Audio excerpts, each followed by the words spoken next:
চিন্তা করতে হবে না। এই রাস্তা আমরা সবাই মিলে, সুব্রত বাবু, মিশনদা, রবিদা, বিজয় মালাকার, সঞ্জীব বণিকবাবু, পুরো টিম শ্রীভূমির বিজেপি আমরা মিলে আমরা এটা ডিপিআর তৈরি করে মাননীয় মুখ্যমন্ত্রীকে আগ্রহ করেছিলাম এবং মুখ্যমন্ত্রী ডক্টর হিমন্ত বিশ্ব শর্মা মহাশয়ের প্রয়াসে 56 কোটি টাকা এই শ্রীভূমি শহরের রাস্তার জন্য স্যাংশন করে।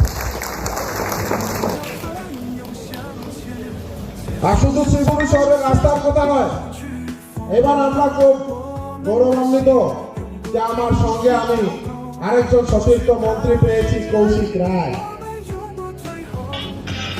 আর নগর উন্নয়ন আরো এক্সট্রা ভাবনা আছে।